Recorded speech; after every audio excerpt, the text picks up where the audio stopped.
بسم اللہ الرحمن الرحیم۔ پیارے دوستو، ابلیس انسان کا ایک ایسا دشمن ہے جو انسان کو ہر طرف سے مایوس و پریشان اور تنگ کرنے کی کوشش کرتا ہے، یہاں تک کہ جو نیکیاں اس نے کیول اور کیول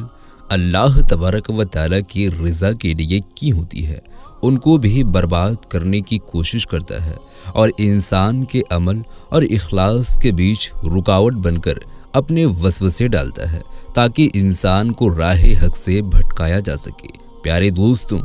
ہم میں سے اکثر لوگوں کے ذہن کے اندر یہ سوال آتا رہتا ہے کہ آخر جب شیطان کو رمضان میں قید کر دیا جاتا ہے تو پھر بھی لوگ گناہ کیوں کرتے ہیں، اور رمضان میں شیطان کو کس جگہ پر قید کیا جاتا ہے اور قید کرنے والا کون ہوتا ہے، اور شیطان رمضان کے اندر کہاں چلا جاتا ہے۔ پیارے دوستوں،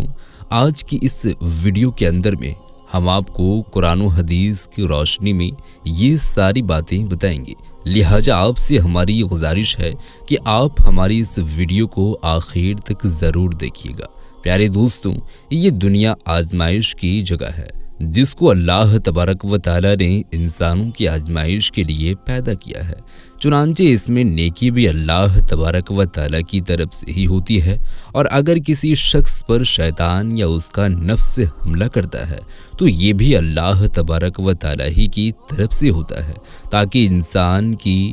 جانچ کی جا سکے کہ کون ان میں سے اچھے عمل والا ہے اور کون اللہ تبارک و تعالیٰ کے حکم کو بن دیکھے مانتا ہے۔ چنانچہ جس پروردگار نے انسان کو پیدا کیا ہے اسی نے ہی شیطان کو بھی پیدا کیا ہے، اور جس اللہ تبارک و تعالیٰ نے انسان کو بے انتہا قوتیں اور طاقتیں عطا کی ہے اسی نے ہی شیطان کو بھی قوتیں اور طاقتیں عطا کی ہے۔ اس سے یہ بات تو ثابت ہو گئی کہ شیطان بھی انسانوں پر تصرف کرنے استعمال کرنے کا حق رکھتا ہے، اور شیطان کو جو انسان پر حاوی کیا گیا ہے تو یہ انسان کے امتحان کے لیے ہے۔ اگر ایسا نہ ہوتا تو پھر اس دنیا کو بنانے اور انسان کی آزمائش کرنے کا کیا مقصد تھا؟ پیارے دوستوں، ان ساری باتوں سے یہ بات تو کلیئر ہو گئی ہے، یعنی کہ واضح طور پر یہ بات پتہ چلتا ہے کہ انسان کو جو کچھ بھی پہنچتا ہے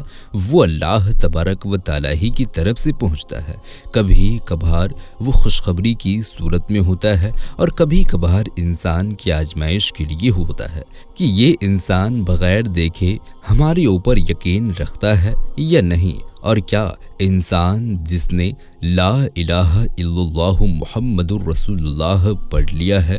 وہ ہماری پیروی کرتا ہے یا پھر شیطان کی۔ چنانچہ جس وقت اللہ تبارک و تعالیٰ نے شیطان لعین کو مردود کر کے نکالا تو اس وقت شیطان نے اللہ تبارک و تعالیٰ کی بارگاہ کے اندر عرض کی، اے اللہ عز و جل، مجھے مہلت دے تاکہ میں تیرے بندوں کو بھٹکا سکوں، اور میں اس کے دائیں بائیں آگے پیچھے اور اوپر نیچے سے ان پر حملہ کروں گا، اور تو ان میں سے زیادہ تر لوگوں کو نا شکرا پائے گا۔ تو اللہ تبارک و تعالیٰ نے ارشاد فرمایا تھا کہ میں نے تجھے مہلت عطا کر دی، جس پر حضرت آدم علیہ السلام نے اللہ تبارک و تعالیٰ کی بارگاہ کے اندر عرض کی، اے اللہ عز و جل، پھر میرے لیے کیا ہوگا؟ تو اللہ تبارک و تعالیٰ نے ارشاد فرمایا کہ میں اپنے انبیاء اکرام کو تمہاری اولاد کی طرف نازل کروں گا اور اپنی کتابوں کو اتار کر تمہاری مدد کروں گا، اور تمہیں ایسے طور طریقے سکھاؤں گا کہ جن کی مدد سے تم شیطان سے محفوظ رہ سکو گے، یعنی بچے رہو گے۔ چنانچہ اسی اللہ تبارک و تعالیٰ نے ہمیں یہ بتایا کہ جب کسی پر شیطان کا حملہ ہو تو اسے اعوذ باللہ من الشیطان الرجیم بسم اللہ الرحمن الرحیم پڑھنا چاہیے، یعنی کہ اگر آپ پورا نہیں پڑھیں گے بسم اللہ تو آپ اتنا پڑھ سکتے ہیں، اعوذ باللہ من الشیطان الرجیم۔ اور اگر کسی کے دل کے اندر بہت زیادہ وسوسے اور برے خیال پیدا ہوں تو حضور اکرم صلی اللہ علیہ وسلم نے ارشاد فرمایا کہ بائیں طرف منہ کر کے 3 مرتبہ تھوکیں اور اعوذ باللہ من الشیطان الرجیم پڑھیں، تو اللہ تبارک و تعالی ان وسوسوں سے اور شیطان کے حملوں سے اسے محفوظ رکھے گا۔ اور اسی طرح سے جب انسان کھانا کھاتے ہوئے بسم اللہ الرحمن الرحیم پڑھ لیتا ہے تو شیطان اس کھانے کو کبھی نہیں کھاتا، اور جب انسان اپنے گھر کے اندر داخل ہوتا ہے اور بسم اللہ الرحمن الرحیم پڑھ لیتا ہے تو شیطان اس کے گھر کے اندر داخل نہیں ہو سکتا۔ چنانچہ اسی طرح سے اللہ تبارک و تعالی نے ہمیں شیطان سے محفوظ رکھنے کے لیے اور اپنے کاموں کے اندر اخلاص کو پیدا کرنے کے لیے رمضان شریف کا وہ مہینہ عطا کیا ہے جس کے اندر شیطان کو بالکل ہی قید کر لیا جاتا ہے، تاکہ تمام لوگوں کو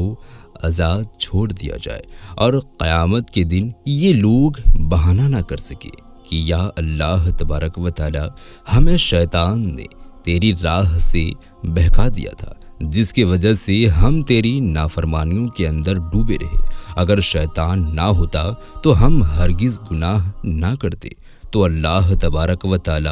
رمضان شریف کے اس مہینے کے اندر شیطان کو قید کر کے ہمیں یہ بتا رہا ہے کہ تم جو گناہ کرتے ہو وہ صرف شیطان ہی کی وجہ سے نہیں ہوتے،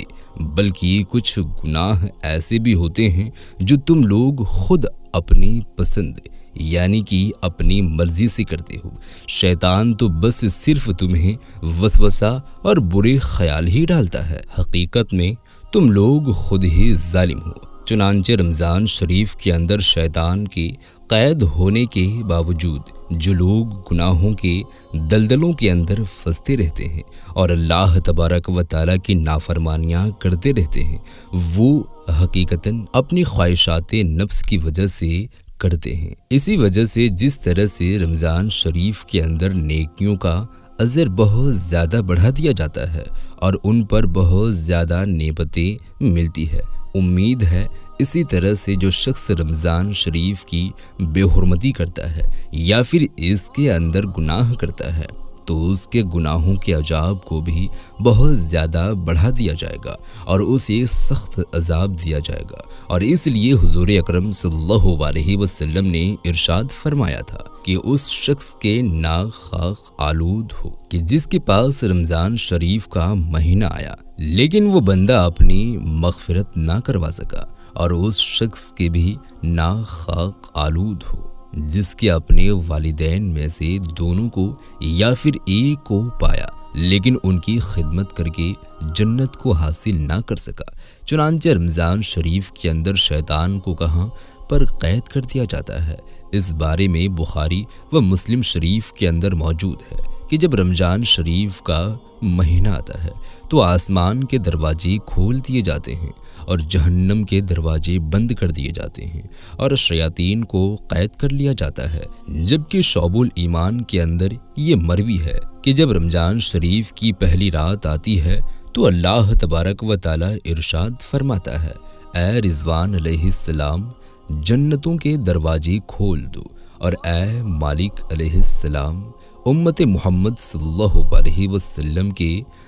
روزے داروں پر جہنم کے دروازے کو بند کر دو، اور حضرت جبرائیل علیہ السلام کو حکم دے گا، اے جبرائیل علیہ السلام زمین پر اترو اور شرکس شیاطین کو قید کر دو اور ان کو توق اور ہتھکڑیوں کے ساتھ جکڑ کر سمندر میں پھینک دو، تاکہ وہ میرے حبیب حضور اکرم صلی اللہ علیہ وسلم کے امتیوں کے روزوں پر فساد یعنی خرابیوں کو پیدا نہ کر سکے۔ اور کنز الایمان اور بعض روایت میں یہ ہے کہ شیطانوں کو جکڑ کر سمندر کی گہرائیوں کے اندر میں پھینک دیا جاتا ہے۔ پیارے دوستوں، حضور اکرم صلی اللہ علیہ وسلم کی ان احادیث مبارکہ اور اس تمام گفتگو سے یہ بات ثابت ہوتا ہے، یعنی کہ معلوم چلتا ہے کہ اللہ تبارک و تعالی نے رمضان شریف کا مہینہ ہمیں اس وجہ سے عطا کیا ہے تاکہ ہم اپنے نفس کی پہچان کر سکیں، جو کہ ہمیشہ ہمیں برائی کی طرف کھینچ رہا ہے، اور انسان ساری عمر اپنی غلطیوں کا الزام صرف اور صرف شیطان کو ٹھہراتا رہتا ہے، اور وہ اس حقیقت کو ہمیشہ چھپاتا رہتا ہے کہ میں خود ہی ظالم اور گنہگار ہوں۔ اگر میں خود نہ سنبھالنا چاہوں تو قیامت کے دن کوئی بھی چیز مجھے ہرگز نہیں سنبھال سکتی۔ لہٰذا ہونا تو یہ چاہیے تھا کہ ہم حضور اکرم صلی اللہ علیہ وسلم کے ان فرامین کو سن کر اور رمضان شریف کے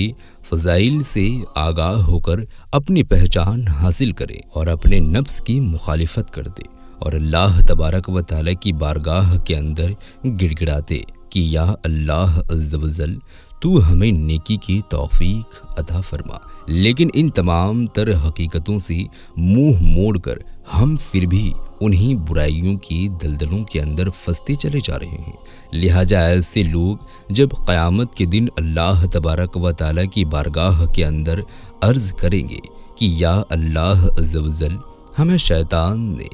گمراہ کر دیا تھا، تو اللہ تبارک و تعالیٰ ارشاد فرمائے گا کہ کیا میں نے تمہیں رمضان شریف کا مہینہ عطا نہیں کیا تھا کہ جس کے اندر شیاطین کو تو قید کر لیا گیا تھا، لیکن اس کے باوجود تم گناہ کیا کرتے تھے۔ تو اس سے یہ بات ثابت ہوتا ہے کہ تم لوگ خود ہی ظالم تھے۔ اگر تم لوگ خود اچھے ہوتے تو شیطان تمہیں کس طرح سے گمراہ کر سکتا تھا، جبکہ شیطان نے میری بارگاہ کے اندر یہ پہلے ہی عرض کر دیا تھا کہ یا اللہ عز و جل میرا تمام لوگوں پر قابو ہو سکے گا سوائے ان لوگوں کے کہ جو تیرا سچا بندہ ہے، ان پر میرا کوئی زور نہ چلے گا۔ لہٰذا ہم میں سے ہر مسلمان پر یہ بات لازم ہے کہ وہ ان باتوں کے اندر اور غور و فکر کرے کہ اگر سے برائی کی دعوت دینے میں شیطان کا ہاتھ ضرور موجود ہوتا ہے، لیکن شیطان کو ہم پر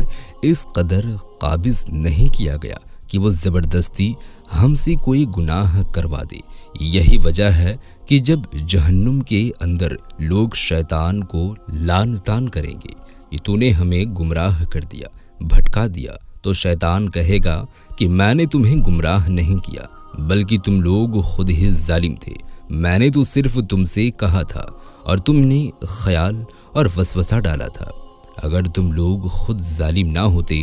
تو میری بات ہرگز نہ مانتے۔ لہٰذا تم لوگ خود ہی ظالم تھے اور تم نے میری وسوسے پر عمل کیا اور میری بات کو مان لیا۔ لہٰذا مجھے برا بھلا نہ کہو بلکہ اپنے آپ کو برا بھلا کہو۔ اللہ تبارک و تعالیٰ سے دعا ہے کہ اللہ تبارک و تعالیٰ ہمیں اس حقیقت کو سمجھنے کی توفیق عطا فرمائے اور اللہ تبارک و تعالیٰ ہمیں اپنے نفوس کے سر سے محفوظ فرما اور رمضان شریف کی برکتوں سے مشرف ہو کر جنت الفردوس کو حاصل کرنے کی توفیق عطا فرما۔ آمین ثم آمین۔ تو ہم یہ امید کرتے ہیں دوستوں کہ آج کی ہماری یہ ویڈیو آپ کو ضرور پسند آئی ہوگی، کچھ جانکاری حاصل ہوئی ہو تو اپنے دوستوں احبابوں میں زیادہ سے زیادہ شیئر کریں۔ ملتے ہیں ایک اور نئی ویڈیو کے ساتھ، تب تک کے لیے خدا حافظ۔